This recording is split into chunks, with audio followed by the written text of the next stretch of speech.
बिस्मिल्लाहिर्रहमानिर्रहीम। अस्सलाम वालेकुम। आप देख रहे हैं हालात। मैं हुसैन चौधरी। इमरान खान ने 25 तारीख को लॉन्ग मार्च का ऐलान कर दिया कि 25 तारीख को, पहले उन्होंने कुछ और बातें की, बाद में ट्वीट कुछ और कर दिया। अब फवाद चौधरी साहब जो हैं उन्होंने कुछ और बात कर दी है। बहरहाल 25 को वो कहते हैं हम पेशावर से चलेंगे और पंजाब से काफिले चलेंगे और इस्लामाबाद पहुंचेंगे। इस्लामाबाद पहुंचने देते हैं या नहीं पहुंचने देते, ये एक अलग बहस है। और फिर इसको कैसे टैकल करना है, जो हालात जो हैं इनसे कैसे नबरदाजमा होना है, इस सिलसिले में एक बड़ा अजलास जो है मुस्लिम लीग नून का, वो लाहौर में हुआ, मॉडल टाउन में। और फिर नवाज शरीफ जो हैं वो वीडियो लिंक के जरिए उस अजलास में शरीक हुए। उस अजलास में क्या बातें हुई, ये एक स्टोरी हमने निकाली है। अंदर की स्टोरी कह लें, जैसे कहते हैं अंदर की बात, अंदर की स्टोरी, वो हमने निकाली है। और जो अजलास है उसके शुरा वो ये कहते हैं कि जो पुराना नवाज शरीफ है वो लगता है कि उसके अंदर का एक जमहूरियत पसंद है, जो भी कह लें, एंटी एस्टेब्लिशमेंट कह लें, जो भी कह लें, उसके लिए अल्फाज आप इस्तेमाल कर लें, वो नवाज शरीफ दोबारा जाग गया है। और ज़ाहिर है वो अगर वो जाग गया तो फिर वो कुछ इकदाम की हिदायत भी की होगी। क्या इकदाम हो सकते हैं, क्या इकदाम नहीं होंगे, किस हद तक लचक दिखानी है, किस हद तक डटे रहना है, ये सारी बातें वहाँ हुई हैं। फैसले वसले हो गए, अब वतहादियों के साथ वो शेयर शुर कर रहे हैं। और लेकिन इससे पहले जो मैंने एक बात की थी, पिछली या उससे पिछली वीडियो, बल्कि पिछली से पिछली वीडियो में मैंने ये जिक्र किया था कि असाकडार का जिक्र किया था कि वो अपनी मर्जी के बंदों, जो उनको पता नहीं चलता, सियासत कुछ और होती है, मईशत को समझना कुछ और चीज़ होती है, सियासी बंदों को समझना कुछ और होता है, इस तरह की कुछ बातें। और फिर मैंने ये भी कहा था कि जो ये अदलिया ने जिस दिन आज खुद नोटिस लिया था, तो मैंने कहा था ये बूटे जो लगाए हुए हैं, पौधे, ये नवाज शरीफ के लगाए हुए हैं। ये मैंने कहा था इस पे मैं किसी वक्त बात करूंगा। और पहले यही बात मैं आज करना चाहता हूं कि सुप्रीम कोर्ट ने आज खुद नोटिस लिया हुआ है, शायद 28 मई को उसकी दोबारा समाअत है। वो जो तकर्रो तबादले और इस टाइप जो नोटिस है, और उस पर स्टे वगैरह भी हो गया है, जवाब वगैरह भी तलब कर लिए हैं। तो वो मैंने थोड़ा सा ये भी जिक्र किया था कि जब पिछली मरतबा इनकी हुकूमत थी 2013 से 2018 के दरमियान, और रोज़ाना असखुद नोटिस लिए जाते थे, उस वक्त भी अख्तर साफ अली जो थे वो अटारनी जनरल पाकिस्तान थे। और उन्होंने फिर शाद खाकान अब्बासी और साकिब निसार साहब की मुलाकात करवाई थी, जो चीफ जस्टिस थे। और वहाँ शाद खाकान अब्बासी ने उन्हें काफ़ी खरी खरी बातें सुनाई दी, आप हुकूमत चलने दें, सू मोटो बार बार लेते हैं, हम फिर कैसे निज़ाम चलाएंगे, फिर हर चीज़ में मुदाखलत, वो हमारा वो लंबी स्टोरी वो मैंने आपको बयान कर दी थी। अब अश्तर रसाफ अली साहब जो हैं, ये इसहाक डार साहब जो हैं, ये इनके बहुत बड़े सिफारशी हैं, पहले भी और अब भी।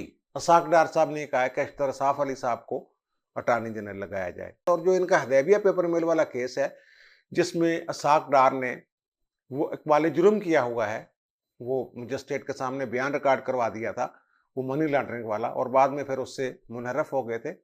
उस वक्त भी उस केस में भी ये अख्तर रसाफ अली साहब जो हैं ये वकील थे। अब अख्तर रसाफ अली साहब की शख्सियत, जो मैं उन्हें बड़ा पुराना जानता हूँ, वो बड़े मरनजान मरंज किस्म के आदमी हैं, और समझते हैं वे जो कानून है उससे इधर उधर कोई हो नहीं सकता, और मैं कानून की बात करूंगा तो वो अदालत मान लेगी। उनका ये ख्याल है। उनका लबो लहजा खास लबो लहजा है, उनका एक खास वो कह लें आप मिजाज है, जिसमें वो जिससे वो मादी में भी और अब भी वकालत करते रहे हैं और वकालत कर रहे हैं। लेकिन यहाँ जो मामला है, यहाँ सिर्फ इस तरह का आदमी, खास अंदाज वाला आदमी, वो इसकी बजाय को गैर मामूली अंदाज वाला जो आदमी है, वो ऐसे मामलात में चाहिए होता। जैसे कि इरफान कादर साहब ने कहा, दबंग आवाज़ जो है वो बुलंद करनी चाहिए। जनाब अदलिया को भी बताना चाहिए कि आपके भी कुछ इख्तियारात हैं, आप भी अपने इख्तियारात से तजावज़ कर रहे हैं या नहीं कर रहे हैं, जो भी मामला है। देखिए ना, पार्लियामेंट जो है वो आइन की खालक है, तरमीम का इख्तियार उसके पास है।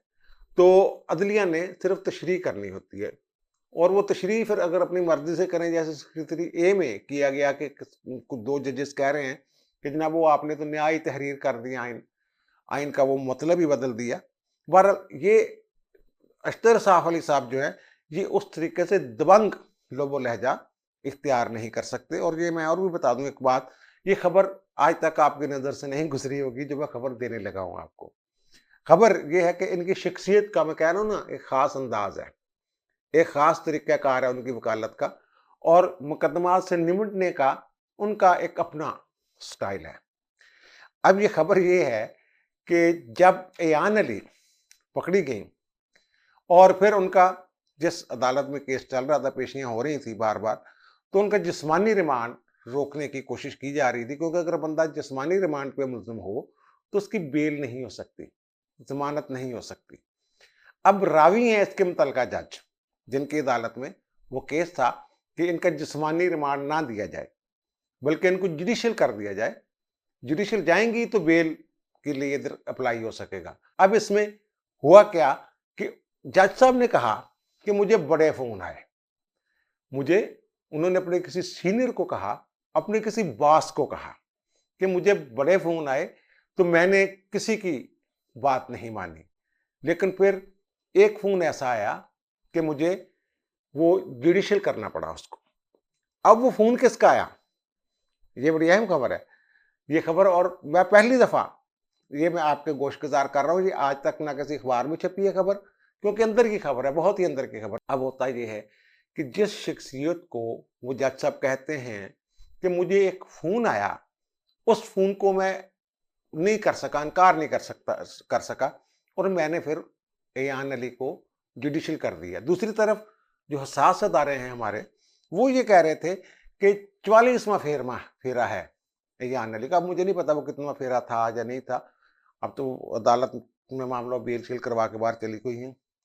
तो वो जो उनके बॉस थे, वो भी ज़ाहिर है अदालती शिकस्त होंगे, उन्होंने उस वक्त जो अटॉर्नी जनरल थे वो थे सलमान असलम भट्ट साहब। उनसे उन्होंने पूछा कि क्या आपकी जो हुकूमत है ये एयान अली को सपोर्ट कर रही है? उनका नहीं जनाब। उन्होंने कहा जनाब फिर क्यों ये बात की गई? सेक्रेटरी कानून, वफाकी सेक्रेटरी कानून जो है, उन्होंने फोन किया था मुतलका जज को। उन्होंने कहा जनाब वो तो अच्छा, चलो पता करते हैं। अब सलमान असलम भट्ट साहब जो हैं, ये गए जनाब वजीर आजम के पास।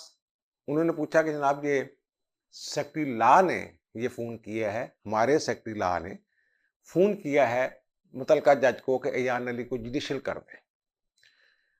अब उन्होंने कहा जी फिर पता करें सेक्रेटरी लॉ से कि उसको किसने कहा है।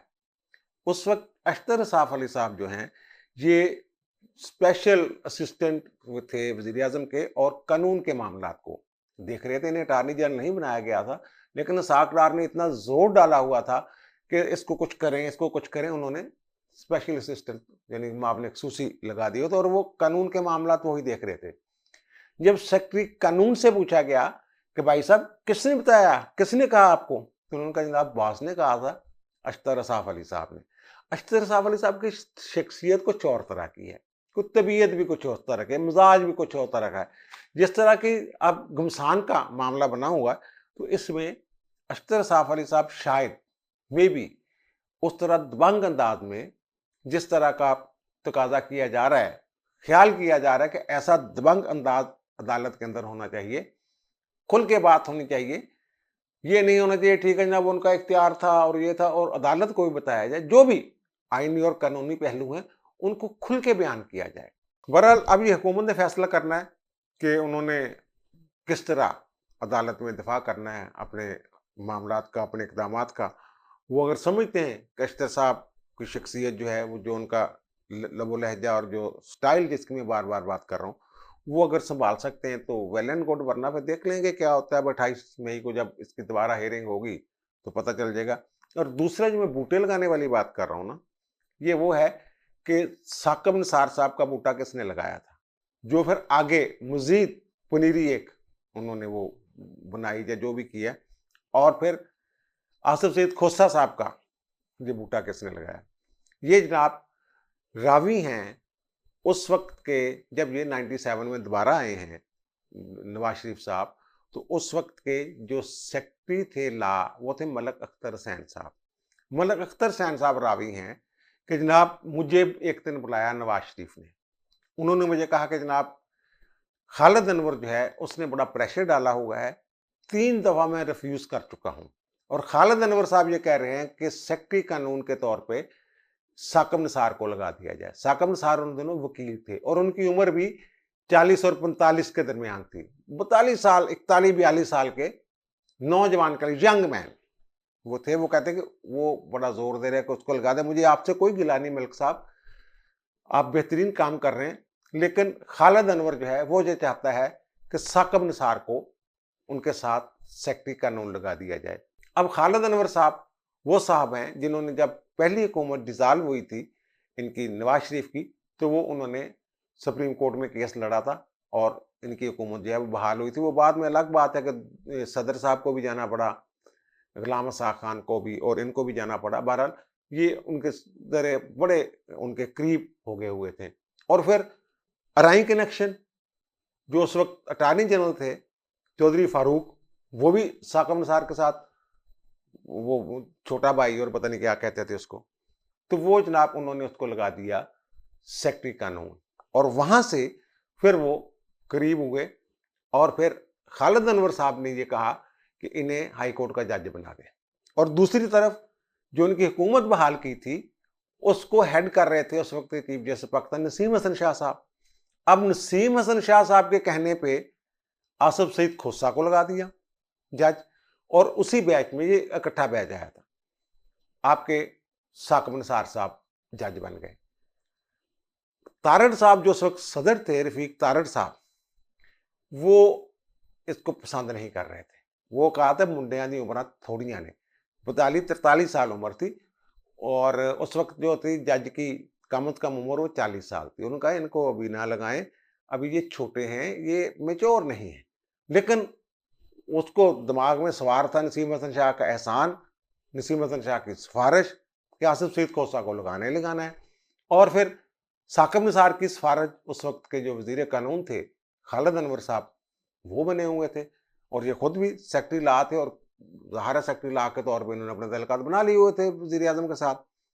इन दोनों को लगा दिया गया फिर जज हाई कोर्ट के। और तारड़ साहब जो है उन्होंने फिर मुखालफत की। जब इनको कंफर्म करना था, पहले एडिशनल जज होता है, 1 साल बाद कंफर्मेशन होती है, तो ये उस बैच में वाहद 2 जज थे, आसिफ सईद खोसा और साकिब निसार साहब, जिन्हें कंफर्म नहीं किया गया था बल्कि 1 साल की एक्सटेंशन मिली थी। वजह यही बयान की कि उम्रें छोटी हैं, अभी छोटे, अभी तजर्बे की जरूरत है। लेकिन उन्होंने ऐसा तजर्बा हासिल किया और ऐसा किया, अब वो जो मैं कह रहा हूं कि आगे वो क्या कर गए। अब जो साकिब निसार साहब हैं वो एहसान उतार गए जाते जाते खालिद अनवर साहब का।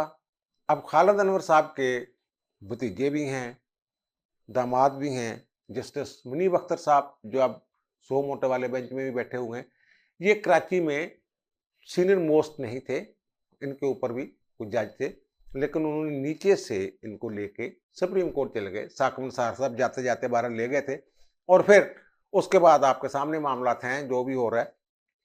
बहरहाल ये सारा कुछ किया था उसका है। और पहले आप पंजाब असम्बली की थोड़ी सी बात कर लूँ। कल तो कल वो आपको पता है सारा दिन खबरें चलती रही हैं, मैं माफ़ी चाहता हूँ विलाग नहीं कर सका कि वो जनाब पुलिस आ गई, अंदर नहीं जाने दे रहे थे। अंदर से जो सेक्रेटरी है वो कुंडी लगा के बैठा हुआ था। उसने उस वक्त दरवाजे खोले जब जो स्पीकर हैं परवेज इलाही वो वहाँ पहुँचे और फिर अपने बंदों के साथ अंदर गए। फिर वो दूसरे लोग भी, नून लीग वाले भी अंदर गए। अब एक बड़ा कल से ये बना हुआ था कि समीउल्लाह उसके मूवर थे तहरीक के, जो परवेज इलाही के खिलाफ तहरीक अदम एतमाद थी, उसके मूवर जो थे वो समीउल्लाह खान थे। और जो अब वसीम खान बादोज़ई वो पैनल ऑफ चेयरमैन में शामिल है, तो वो उसको उन्होंने वो हेड कर रहे थे अजलास को। तो वो जनाब वो उन्होंने नाम पुकारा, वो उन्होंने एजेंडा सुबह 10 बजे वो जारी किया। तो उन्होंने कहा जनाब वो जो मूवर हैं वो कहाँ हैं, तो मूवर अंदर थे ही नहीं।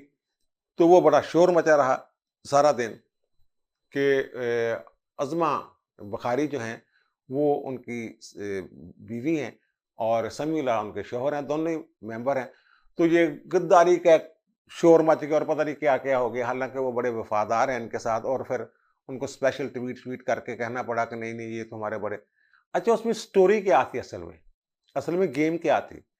गेम ये हुई कि जब वो गए हैं तो जो पीटीआई और काफ लीग के टोटल अरकान थे वो भी 26 के करीब अरकान जो थे ना अंदर थे, सारे वो भी नहीं पहुंच सके थे। और ये जो है ये असेंबली में पहुंच गए हुए थे नून लीग वाले, लेकिन हाल में ऐवान में दाखिल नहीं हो रहे थे। और वहां बहुत सारे एमपीएज ने कहा कि चलें जनाब ऐवान में चलते हैं, लेकिन वो नहीं जा रहे थे। एक प्लानिंग थी, वो प्लानिंग मैं समझता हूं कि उन्होंने प्लानिंग ठीक थी, लेकिन वो एतमाद में इसलिए नहीं लिया जा सकता कि फिर बात ओपन हो जाती, लीक हो जाती।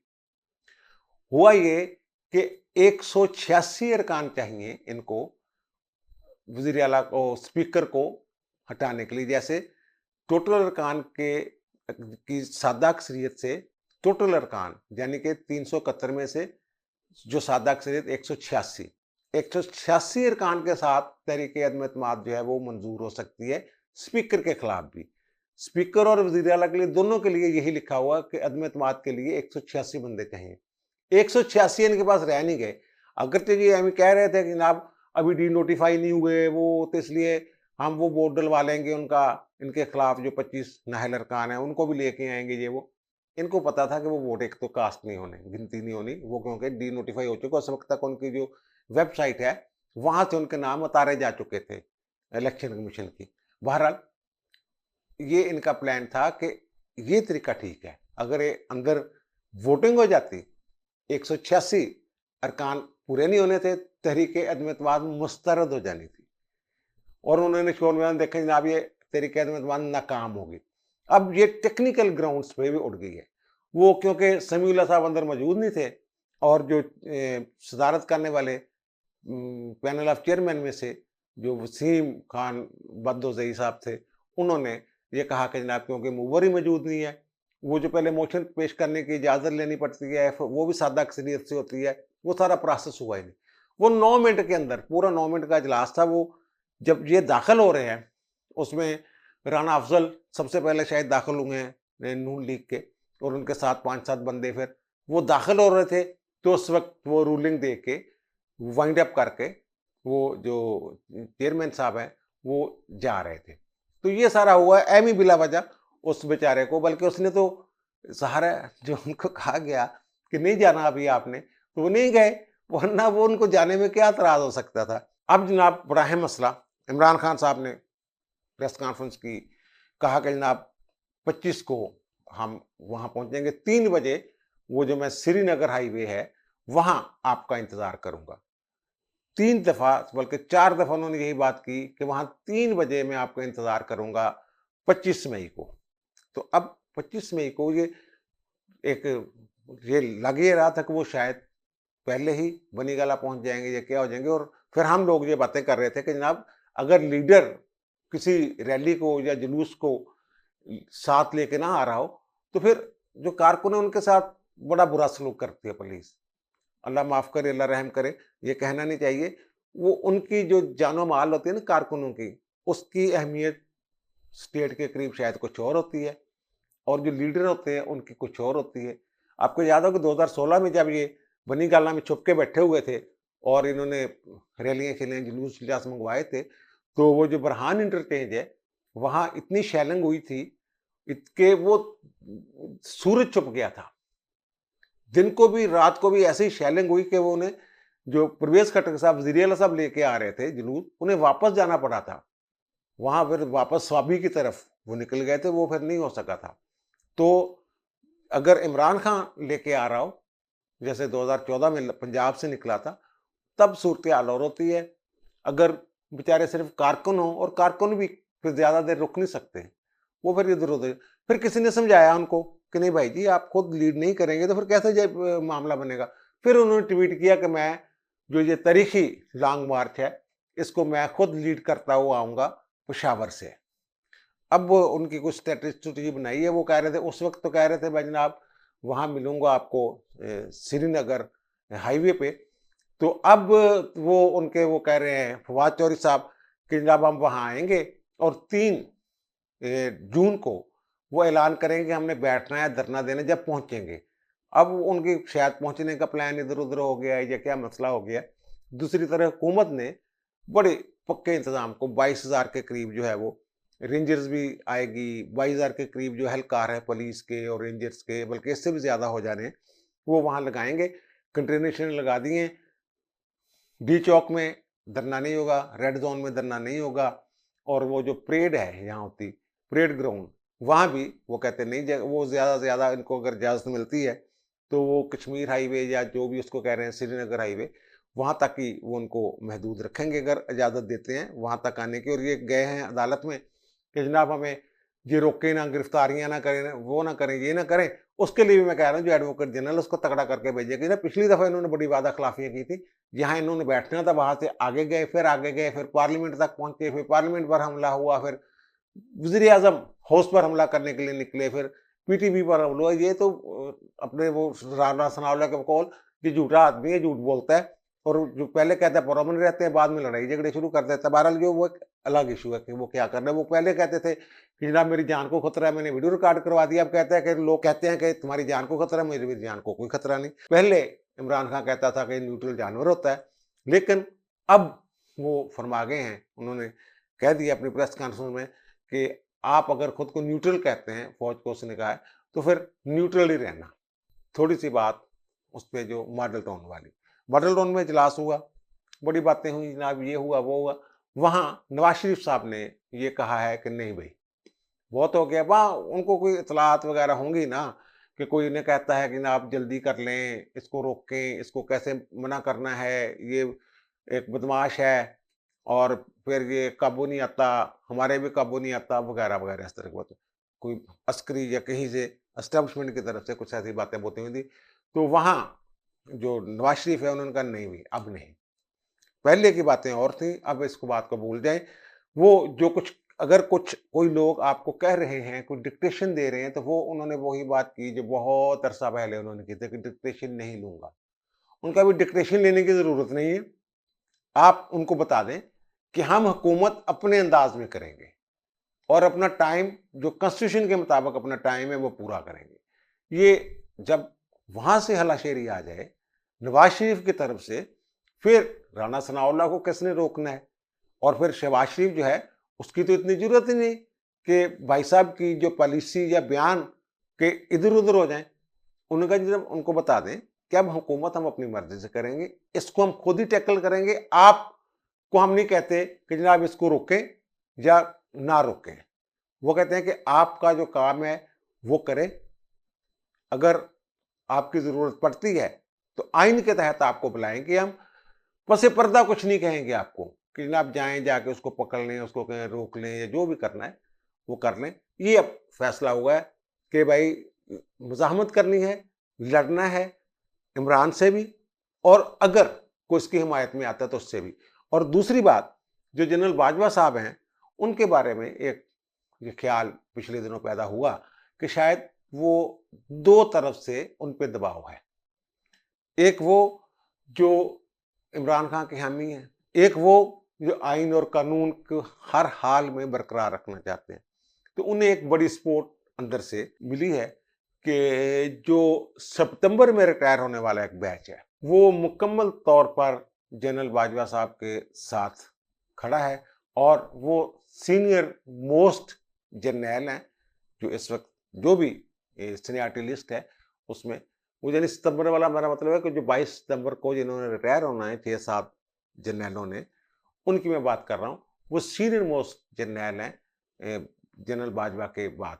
और या वो जो chairman joint chiefs of staff committee है, उनके बाद वो जो सीनियर मोस्ट बैच है वो अब बाजवा साहब के साथ उन्होंने अखलाकी तौर पे उनको एक कह लें कि मदद वहम पहुंचाई है, या कह लें कि उनके साथ खड़े हो गए हैं, जो ओपनली खड़े हो गए हैं। और बड़े उन ख्याल पता ये चल रहा है कि वो बड़े मुतहर्रिक और फाल हो गए हैं, वो मुतहर्रिक हो गए।